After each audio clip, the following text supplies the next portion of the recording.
May kagabion kaninyong tanan mga ka-idol.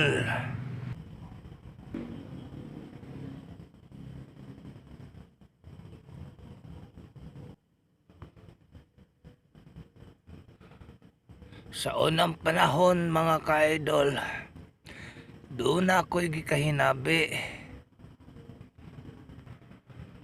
nga akong usa ka amigo. Ang trabaho adtong akong amigo, mining. Sa minahan sila nagtrabaho. Sa diha daw nga nagkaut sila sa minahan, perting lawman na gyud sa ilang nakautan. Grabe jud kalawm ang ilang nakaut, matod pa niya. Ug sa dihang naabot na sa pinakalawm na jud kaayo nga ilang nakaut, aduna na sila'y nabati nga mga tingog nga nagsagit, nagdangoy-ngoy, naghilak ang ilang nadungog na naghilak nga mga tao. Natingala sila og unsa ilang gipaminaw, ug unsahan jud kadtong mga nanaghilak nga ilang nabati sa pinakailawom sa lungag. Ilang gipaminaw na nagdangoy-ngoy daw nangayo og tabang. Mao to nga natingala sila ug unsingan jud kadto didtong dapita nga sukad masukad nga ilang gikautan nga lungag sa ilang pagmina. Kadtong lungag ra gyud nga dunay nagsagit na nagdangoy-ngoy daw nangayo og panabang. Nakuyawan sila og namarog ang ilang mga balahibo. Unya kadtong tungura, pertis ang inita dito sa ilawom nga daw murag gisuliban ang ilang mga panit sa kainit. Grabing kainit ditong lungaga. Unya dunay mga nagdangoy-ngoy na naghilak nga daws nangayo og panabang. Nagsagit nangayo og tabang. Natingala sila, nakurat sila og unsa kadtong lungaga nga doon na may nagsagit og nagdangoy-ngoy. Unya purting inita naman dito daw gisuliban ang ilahang mga unod, mga kapanitan nila daw murag masunog sa kainit. Mao to nga ninghaw sila, nigawa sila sa lungag. Ug wala na sila ni padayon sa pagkaot atong lungaga, kay silang tanan daw murag mahulbot ang ilang espiritu sa kakuyaw nga ilang nabatian nga nagsagit ang mga tao dito, nga ilang nadunggan nga nangayo og tabang, naghilak ang mga tao dito nga nabatian nilang mga tingog nga naghilak. Unya wala na sila mo padayon ato. O sa dihang pagpangatulog na nila sa usa kanila ka grupo, adunay nagdamgo ang usa kanila nga nakakita siya og dako kayong kayo dito sa ilawom sa lungag nga ilang gikautan. Sa iyang damgo nakakita siya og dako kayong kayo ug dunay mga tao dito nga nagsagit, nangayo og tabang, mga bata og tigulang na nagsagit dito sa taliwala sa kalayo. Perting daghanang tao dito sa tunga sa dakong kayo nga nagdilaab, na nagsagit, na nagwarawara sa mga kamot ug nangayog tabang. Maoy nakita siyang damgo nga usa ka dakong kayo nga napuno sa mga tao. Ang dakong kayo, taliwala sa dakong kayo, dito'y daghang kayong mga tao nga nagsagit, nga nangayo og tabang. Sus, usa di ay kadto ka impyerno. Ang kadtong lungag nga ilang nakautan, tunga-tunga na to sa impyerno di ay mao day kadtong ilang gipaminaw nga dunay na nagsyagit didto nga nanangayog panabang. Usa di ay kadto ka impyerno ang ilang nakautan nga lungag. Wa siya magdahom atong tungora nga magdamgo siya sa usa ka impyerno. Ang ilang gikautan usa di ay ka impyerno. Ang ilawom day nani nga atong kalibutan sa iyang damgo usa di ay ka impyerno. Pastilan Santisima nang limbawt ang akong mga balahibo sa pagsugilon niya nga rikan ako sa iyang mga damgo nga nagdilaab ang kayo. Didto'y mga tao nga nagsyagit nga nagwaras sa mga ilahang mga kamot nga nangayo og tabang na naghilak ang mga tao didto taliwa sa dakong kayo. Dunay uban nga motuog impyerno, aduna say uban nga dili motuog impyerno. Pero mas maayong motuo ta kay wala may makuha kanato og motuo ta og duna may impyerno o wala. Matud pa niya, maayo gyud nga magbuhat ta og maayong mga binuhatan diri sa ibabaw sa kalibutan. Kay haron dili kuno maimpyerno ang tao. Ang kadto dayang iyang damgo nagpasumbingay lang kadto kaniya haron siya may mosulti sa katawhan nga aduna di ay impyerno. Kadtong mga tao nga nagdilaab nga tua dito sa dakong kayo nga grabe kadasok sa mga tao daw sama sa balas sa baybayon kadasok nga nagsagit dito sa taliwala sa kayo. Ipadamgo siya ato kay para di ay ang katawhan diri sa kalibutan dili magbuhat og mga dautan, haron dili masugba ngadto sa kayo sa impyerno. Mao kadto iyang gisugid sa katawhan ang iyang usa ka damgo. Kamo motuo ba kamo og impyerno? Narasan nyo og dili mo motuo. Kay ang kanang mga binuhatan nga dili maayo kana mao kanay impyerno. Ang mga binuhatan nga dili maayo mahasugbag yun ngadto sa kalayo sa impyerno. Daw sama sa iyang gidamgo nga nakita niya nga nagsagit ang mga tao didto gitambog sa kalayo sa impyerno.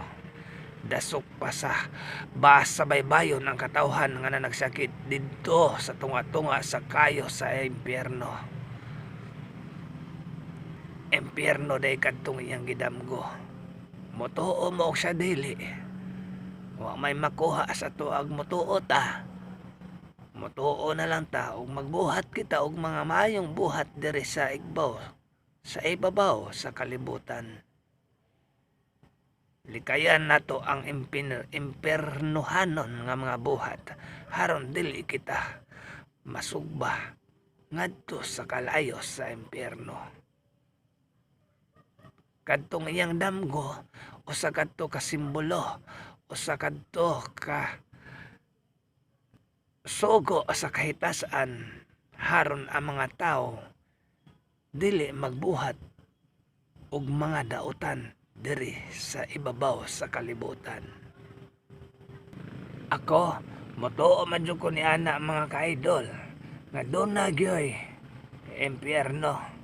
Kay ako di ako'y usa ka uyuan nga namatay siya sulod sa 24 oras. Paglagpas sa 24 oras nakamatngon siya, nakamata siya dito sa sulod sa ospital. Pagyahat sa iyang mata, mao na lang kadtong iyahang nakita ang mga tao sulod sa ospital.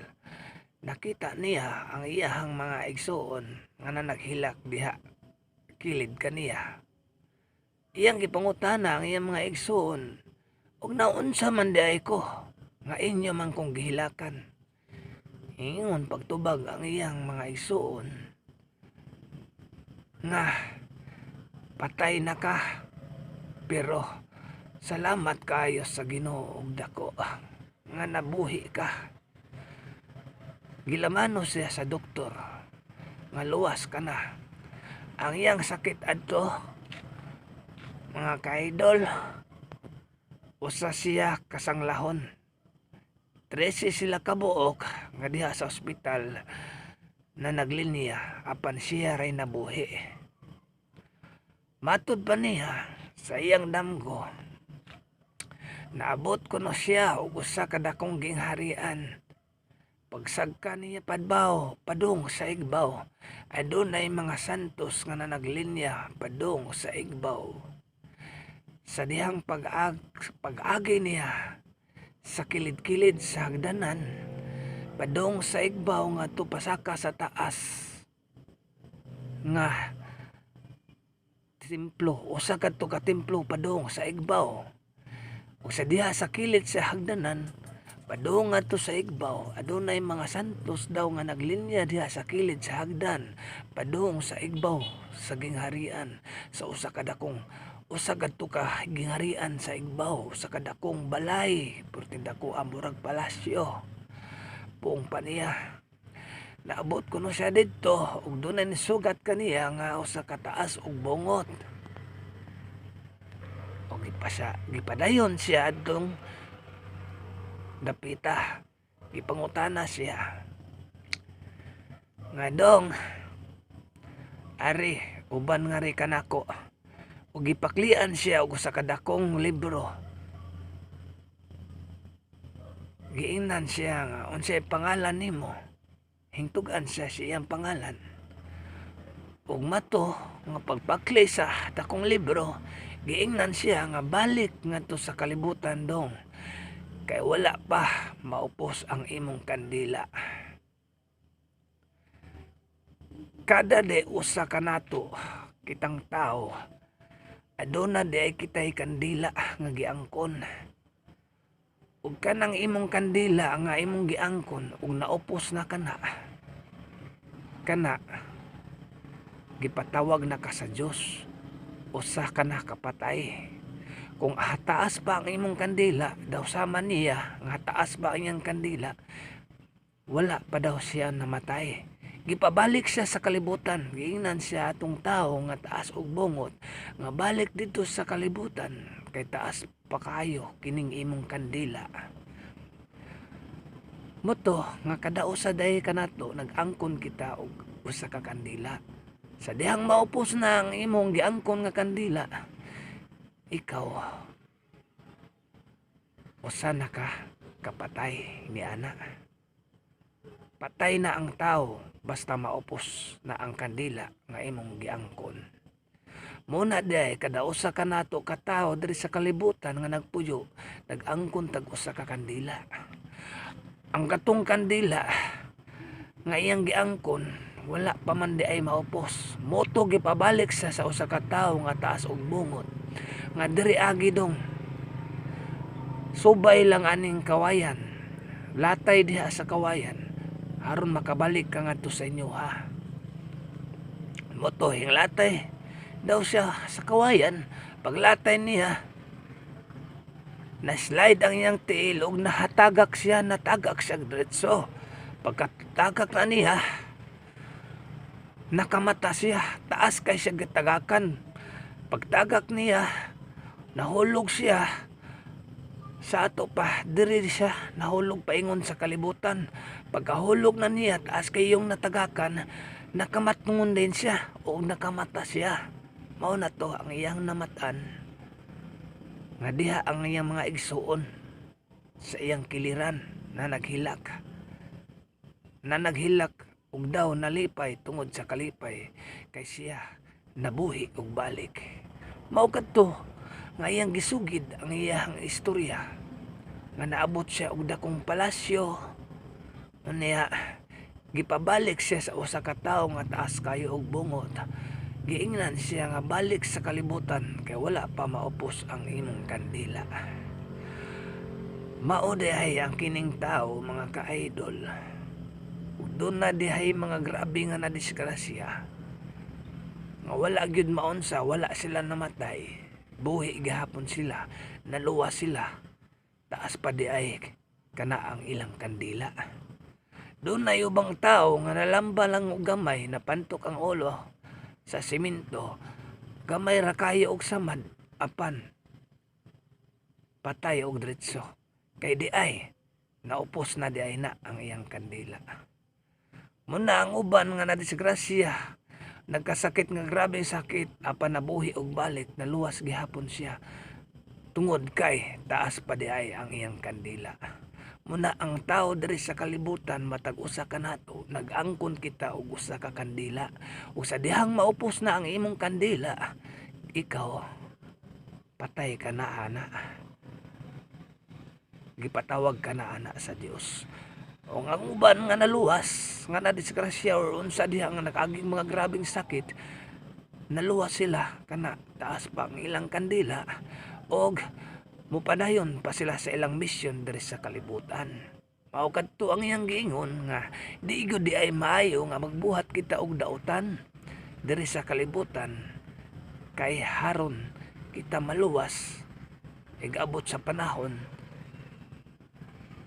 nga ikaw mawala diri sa kalibutan, maluwas ka ngadto sa kalayo sa impyerno. Maluwas ka, dili ka mahasugba ngadto sa kalayo sa impyerno. Basta maayo ang imong mga binuhatan diri sa kalibutan.